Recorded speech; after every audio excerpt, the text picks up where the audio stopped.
Earlier this morning, I called a professor in the School of Languages and Culture at the University of Sheffield in the United Kingdom. His new book, Trump and Hitler, a comparative study in lying, was published by Palgrave Macmillan. This book is of fundamental importance to students of comparative literature, history, and political science. If you'd like to get a copy of this book, do not forget to hit the link that is in the description panel on the upload for this video. Enjoy the show.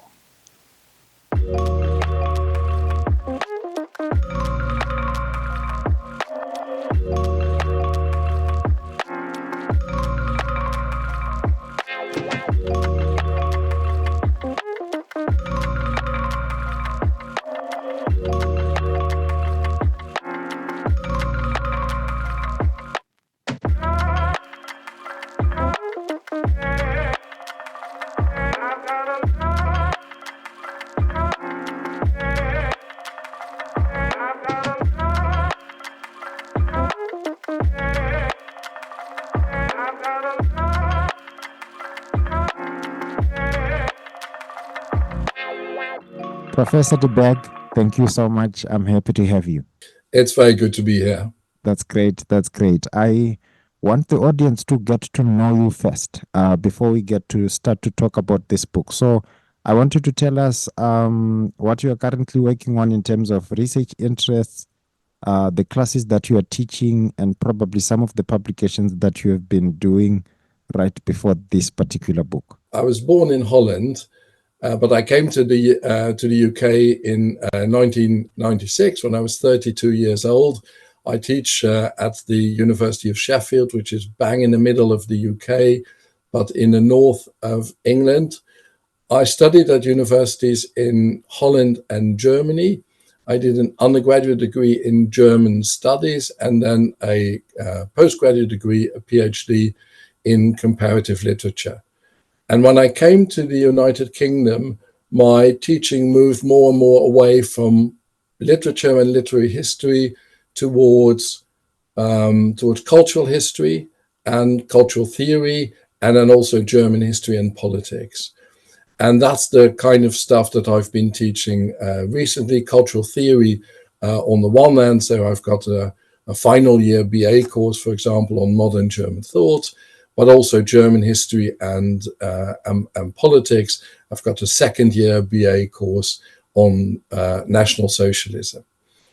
And the interesting thing is, I guess I came to write this book, as is often the case. I came to write the book a little bit by chance. In 2014, 2015, the history and politics expert in our Department of Germanic Studies was retiring. I knew that he wasn't going to be replaced. Mm-hmm. So that meant that I would have to teach even more German politics and history. So I started to work my way into German politics and history, and especially the period that has always fascinated me most, which is the Weimar Republic. As you know, Germany as a unified country only came into existence in 1871. That's the German Empire. Mm-hmm. That then comes crashing down in 1918 when Germany loses the First World War. And then in 1919, you have what is called the Weimar Republic, which is Germany's first ever democracy, which itself comes to an end in 1933 when Hitler comes to power. Mm-hmm. And that's the period I've always been interested in most. So I did a lot of reading on that. I read or reread, I should say, the 2 volumes of Hitler's Mein Kampf, but also lots of other primary literature and secondary literature. And all this was sort of 2014, 15.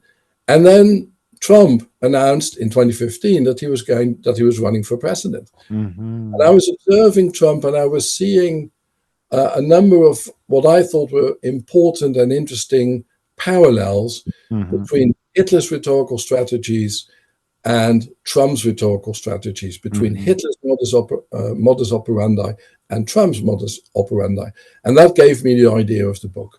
Wonderful, wonderful. You've gotten us straight into the discussion that I want us to now get into with the next question I have. So, your book has a very interesting title, which I'm sure any reader, just looking at the cover, you are like, I want to buy this book. And I like that you say a comparative study in lying. So I want to give you the time to tell us what you consider to be the core ideas of the book and its central argument. Yeah, the first important thing to say is that Trump is not some kind of Hitler. Hitler was an ideologically committed, racist, anti-Semitic, genocidal murderer, and nothing remotely similar can be said of Donald Trump. I don't even think that Donald Trump is a convinced racist, although, as I try and explain in the book, he does, in my view, consciously play to white nationalist sentiment. So the comparison I'm trying to make is really, and we will talk about this, I hope, a little bit later, is about their strategies of populist self-staging and their rhetorical strategies. But if you want me to give a very short summary of the book, I would say that what I'm trying to do is to look at Hitler through the perspective of Trump, as it were, and look at Trump through the perspective of Hitler. If we look at Hitler, we see a violent autocrat, a murderous dictator, and that is, of course, what Hitler was. What I think people pay perhaps insufficient attention to is the fact that Hitler was also a populist, what we would nowadays call a populist. So this question of why his ideas resonated with so many Germans, I think that is still, for many people, hard to answer. And I feel that looking at Hitler through the perspective of Trump helps us answer that question, and in a sense helps us demystify or demythologize Hitler, to become aware of the fact that this is a politician who very deliberately, very cunningly used a set of self-staging and rhetorical strategies that resonated with the German public. By the same token, if we look at Trump, and I don't think all that much has changed since he started running for president. When he was running for president, at first, in 2015, no one took him seriously, right? And even then, people who worked with him or who worked for him thought of him as a bit of a political nincompoop. There's this famous quotation by former Secretary of State Rex Tillerson, who said that Trump is, I quote, a moron. And Trump's economic advisor, Gary Cohn, described Trump, and I apologize for the somewhat vulgar language, but that is what Cohn said. Okay. He described Trump as dumb as shit. And we see this guy, with his red, big face and his sort of fairly unsophisticated way of speaking, the simplicity of his rallies. And we've got the impression this guy doesn't know anything. He's basically a loose cannon. But if you look at Hitler's strategies and Hitler's way of approaching politics, then you say, actually, Trump is doing much of the same. Again, not with the same ideological commitment, not with the same murderous intent, but the strategies are there. So I think looking at Hitler helps us understand how cunning Trump has been as a political operator. That is the argument of the book in nutshell. That's wonderful. That's wonderful. So I can tell the book feeds into the discourse of political communication perfectly. And I would want to know a little bit, if you can tell us maybe how you conceptualized the ideas and everything. Which scholarly works or which scholarly discourses are you in conversation with? And are they ideas that you can say that you are challenging in terms of conventional discourse, or that you are complementing? Yeah, so the book is really written for a larger audience. It is, I think, an academically. I mean, you'll be the judge of that, right? The readers will be the judge of that. But I think it's an academically responsible book. It's got something between 700 and 800 notes. So a lot of academic research has gone into it. But I'm really trying to address a larger audience. In terms of where I am in research terms, I would say that, very broadly speaking, when it comes to the study of National Socialism, you've got two currents, as it were. One current stresses above all National Socialism as a violent, terroristic dictatorship with some propaganda. I think the other current in the research on National Socialism is that people put more emphasis on the propaganda, while of course acknowledging that National Socialism was indeed a terrorist dictatorship. And I think that I identify myself more with the second current or the second strand, which is an approach taken, for example, by Ian Kershaw in his 2-volume biography of Hitler, which in my view is still the best biography of Hitler available. And I think here a comparison with Stalin is instructive. If you look at Stalinism, Stalinism, it was based essentially on fear. In Stalinist Russia, people knew that the secret police could knock on your door at any time. So people always felt threatened. It wasn't like that in Nazi Germany. Under Hitler, strangely enough for us, maybe looking back on this, the majority of people actually felt safe under Hitler. Not if you were part of one of the risk groups. So the main risk group, obviously the Jews, there were some other risk groups as well, such as the communists. But the number of Jews in Weimar Germany was less than 1%. The vast majority of Germans actually had the feeling that Hitler was there for them, that Hitler got them, that Hitler understood them, that Hitler was protecting them. And to bring out the importance of that dimension of National Socialism, saying, yes, there was the terrorism.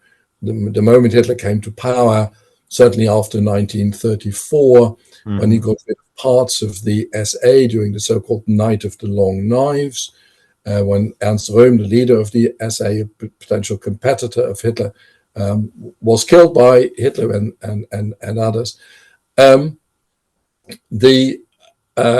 Then Hitler immediately started to persecute his political opponents. He had many of them killed and all the rest of it. But the sort of perfidious, the dangerous sort of thing about National Socialism was that in spite of all this, people were able to repress this and rationalize it away. So there is a specific kind of attraction to National Socialism. And that is, I think, where I am in terms of the research on National Socialism.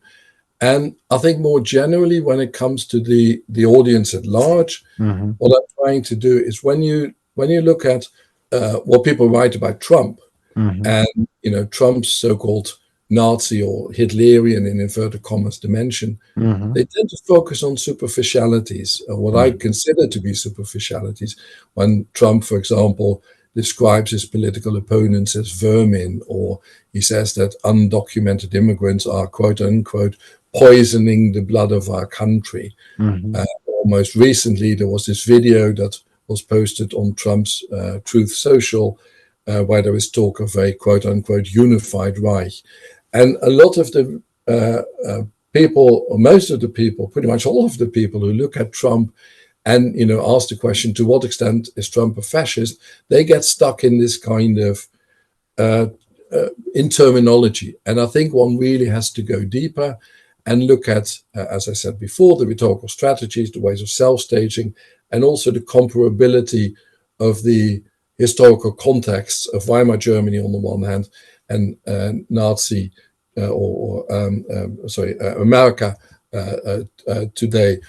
And that is the kind of historical and cultural depth that I want to give to people who look at Trump and Hitler. That's great. That's great. Thank you so much. So now you say that you want to appeal to a more broader audience, even though the book is, conceptualized in an academic fashion. What would you, can you identify maybe specific groups of people that you think can greatly and particularly benefit if they are to get their hands on this book? Yeah, I think first of all, historians, and people who are interested in politics, especially American politics. So people who are interested in Nazi Germany or German history. and people who are interested in American politics. But I think, and modesty forbids, as they say. But I think the book also tries to reach a little bit beyond that. The things I say about Trump and Trump's style of populism have, I think, relevance beyond Trump. If we look at Europe or the world generally, we see populist autocrats in various countries. You've got Erdogan in Turkey, you've got Giorgia Meloni in Italy, you've got Geert Wilders in Holland, the country where I was born, and so on. And there is something like, it's sometimes called the populist playbook. And so the things I say about Trump, although yes, they are in many ways specific to Trump, but I think they can also be used to give people an insight and maybe hopefully a better understanding of how populism today works all around the world. So we won't have time to talk about that I don't think in this interview. But if you look at Germany, you've got what's called the AfD, the Alternative for Germany party. They are a bunch of populists. Mm-hmm. And there again, I think you can see very similar or comparable strategies that are applied by Trump, and that in some cases were also already explored or exploited by Hitler. So it's American politics, it's about German history, but beyond that, it's also about today's world with the rise of populism and what the American thinker and journalist Fareed Zakaria has called illiberal democracy. Mm-hmm, mm-hmm. Interesting. I will give you some examples. Oh, yes, please do. And then maybe also talk a little bit about sort of, if you want to, what is sort of what I see as kind of the lesson of this. Okay, yes. So I talked about Hitler's and Trump's self-staging and their rhetorical strategies. Mm-hmm. So let's look at some examples. I explore quite a lot of them in the book, so I'll just take two straightforward examples. So I explore a number of self-staging strategies and rhetorical strategies in the book, quite a lot of them. So I don't have time for all of them here, but I think when it comes to self-staging, the importance is this combination of, on the one hand, trying to be an ordinary bloke, an ordinary person, and at the same time, an extraordinary person. So as a populist leader, and again, I think this goes beyond Trump and Hitler, you try and be close to the people. Trump famously said, I am your voice speaking to the people. And you want to be relatable. So Hitler, for example, always dressed down. Hitler wore sort of fairly shabby clothes, fairly shabby uniforms. You don't always see that in the photographs, but that's what he did. If we look at many sort of more straightforward dictators, they very often have a whole row of medals here, right? Trump only ever had the Iron Cross, which was the only military award in Germany you could get regardless of rank, which again made Hitler an ordinary bloke. He would talk about his so-called working class background, even though I think Hitler was sort of more middle class. It was his father who had worked his way up. But that's the way Hitler presented himself. I'm an ordinary bloke. I'm like you. I grew up from amongst you, he says in one of his speeches. That makes him relatable. But of course, he also wanted to be Germany's savior. And he has then a whole range of strategies to come across as this great leader. So just to give you one example, perhaps the most famous one, which is the film Triumph of the Will, which is a 1935 film directed by Leni Riefenstahl. Interestingly enough, Leni Riefenstahl was also one of the favorite filmmakers of Steve Bannon. And Steve Bannon, of course, was Trump's chief political strategist.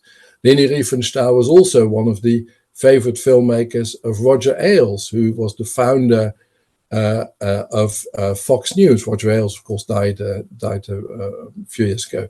Mm-hmm. And then in that film, Triumph of the Will, Hitler comes from above. He is in a plane flying into the city of Nuremberg.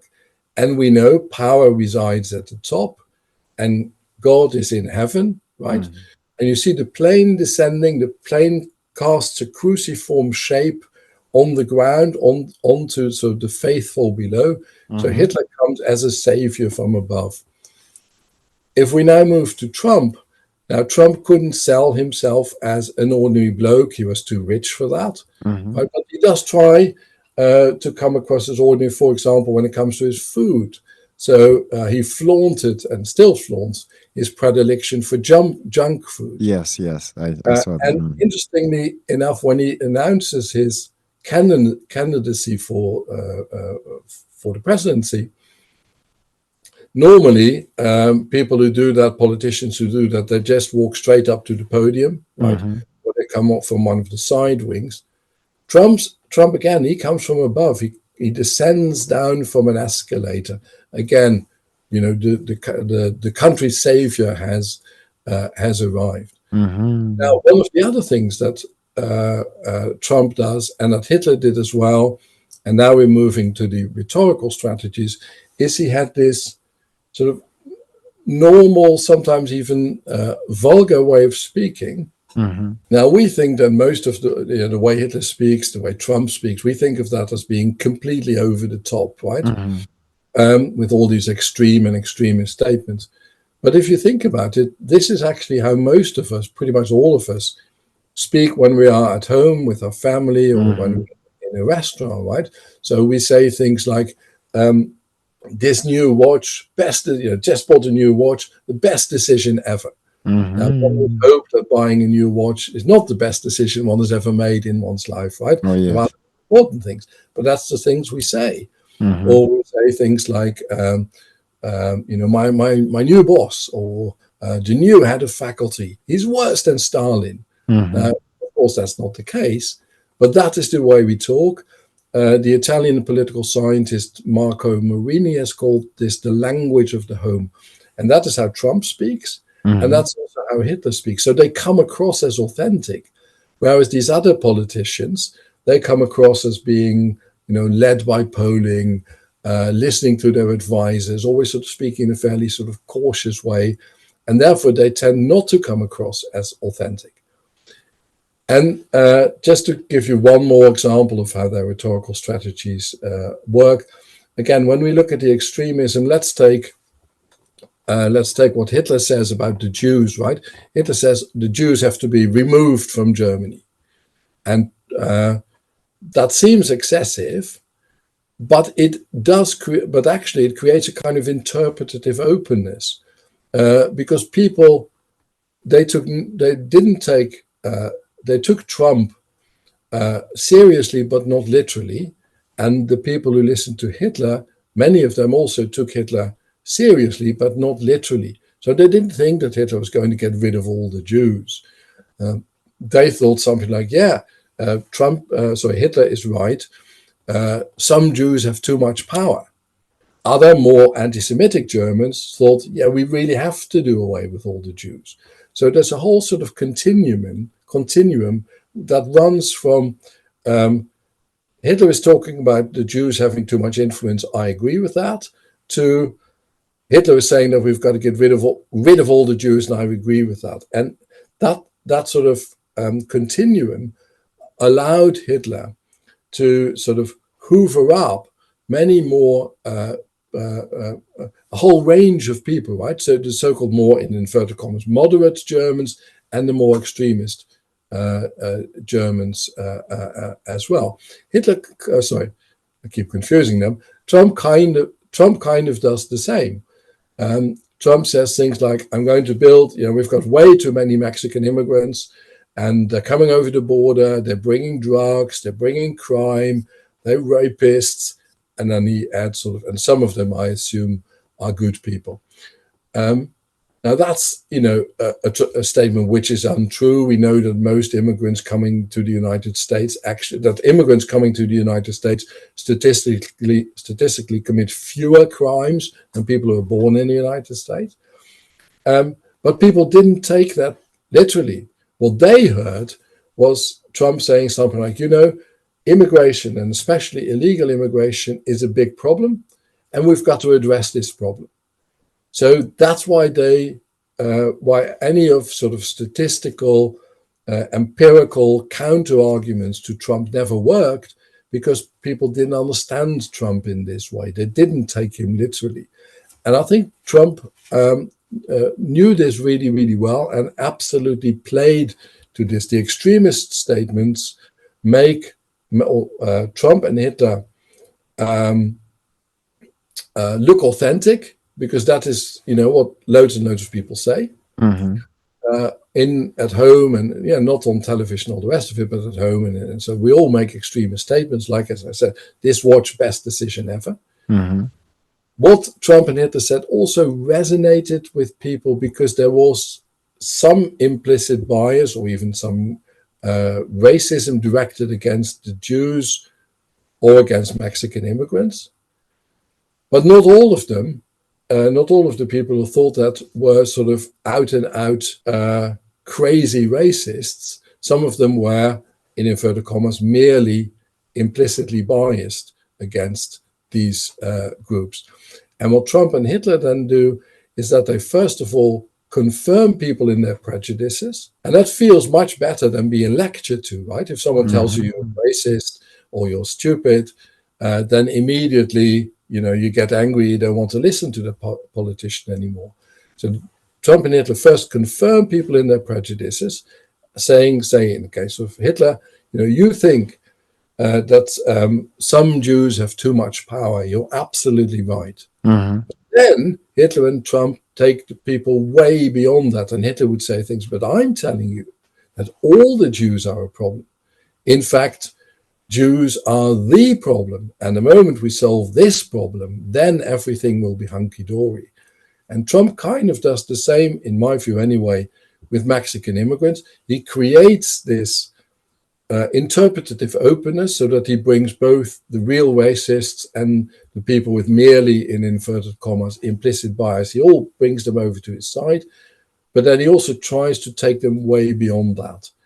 And sadly, these rhetorical strategies, and again, this is just one example, I discuss a whole range of them in the book, but sadly, these rhetorical strategies have proved fairly effective. What major lessons can we draw from the various discussions that you engage in the book, including the examples you give? The first thing I think is please don't underestimate people like Trump. They may come across as stupid, they may come across as vulgar, they may come across as loose cannons, but actually there is a lot of very cunning, very strategic thinking behind it. So don't underestimate the populist Trump, but also don't underestimate other populists when you see them. These people, on the whole, are a lot more cunning than you think they are. So I think that's the first thing that I would say. The second thing, though, is it is wrong for us, and I see a lot of liberals and progressives do this. It is wrong to look down on the populist voting electorate. If you look at certain news outlets and so on, you get the impression that all Trump voters are out and out racists. And that's just not true. It's also not true that all the problems that Trump points to, it's not the case that none of these problems exist, right? I mean, for example, there is a growing gap between the rich and the poor. It is the case that many groups in American society are feeling badly done by the political system. It is true that in many cases, the political system isn't working as well as it should.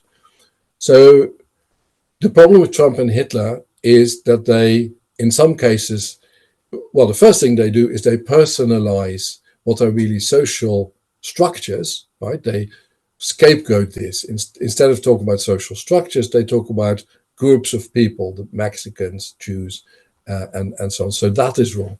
Then the solutions they put forward, these are obviously wrong as well. And in the case of Hitler, they ended up being genocidal. But there are real problems, I think, with the existing political system that alienate people. So we should try and not be too high and mighty, not to talk too much as if we liberals, educated people, were sort of the incarnation of universal reason. Because first of all, we're not, right? And second, um, it would be politically counterproductive. So that's the second thing I would say. Give the people who vote for Trump, better solutions, better politics, but don't look down on them, because again, many of the problems that Trump talks about, even in his own primitive way, there are problems that we see today with the way the political system is working or is not working. And then finally, and that comes back to the sort of underestimation bit. I think especially Americans have a tendency to view liberal democracy as a kind of permanent fixture on the political landscape, right? I come from, my country was once occupied by Nazi Germany. At some point, Holland was invaded by the Spanish army. So if you come from continental Europe, you know that democracies can fail. That, as the French President Emmanuel Macron said not too long ago, democracy is mortal, it can die. I think in America there is a lot of, how shall I put it, America is a proverbially optimistic country, which on the one hand is a good thing, right? It's a great thing. But then I also think, well, yeah, but things can go wrong, and they can go wrong really quickly. And this is what worries me, especially about conservative politicians in the United States, how these Republicans, almost all of them, have become Trumpists, right? How they have put not only party over country, but Trump over their party. And there, I think Nazi Germany, or the development of Nazi Germany, is a really important warning sign. If we look at 1928 and 1933, two important dates. 1928, there were national elections in Germany, and the Nazi Party gets 2.6% of the vote. That means over 97% of the electorate in 1928 don't want Hitler. Only 5 years later, in 1933, Hitler is chancellor, and the whole sorry saga begins. This shows us the fragility of human beings. Oh, yes. The frailty, the fragility of social and political institutions. To put it in a more direct way, how quickly things can go down the drain. So I would say, anyone who thinks, with Trump is going to be fine, there's nothing to worry about. America has checks and balances. We've always been a democracy and so on.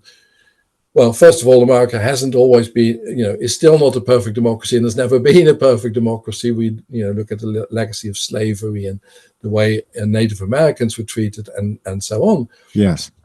But also all these, this idea of America, going from constantly improving itself, the perfectibility of America. Yes, it's that, but things can go wrong very, very quickly because social institutions are fragile, human beings are frail. We saw that in Germany as a very extreme example within a space of 5 years. Germany going from a democracy to a dictatorship. We see other countries, I talked about this earlier, all over the world. If you look at, sort of liberal Holland, and then the guy who gets the most votes is a right-wing extremist, Geert Wilders. America, I would say, is not impervious to that. And therefore, I think sort of history, and you're a historian, you know this, right? Yes. Looking at history can help us relativize what is going on today, relativize in the sense of that we become neither dangerously pessimistic nor dangerously optimistic. And that's one of the things I'm trying to show with the book as well. Wonderful. I believe you do that excellently. Viewers and listeners, those of you who would like to get a copy of this book, please do not forget to click the link that is right in the description panel on the upload for this video. Professor de Berg, I'm happy to have had you on this show. Thank you so much for your time. It was very, very good to be here. Thank you very much. That is wonderful. Have a good day. You too. Bye-bye.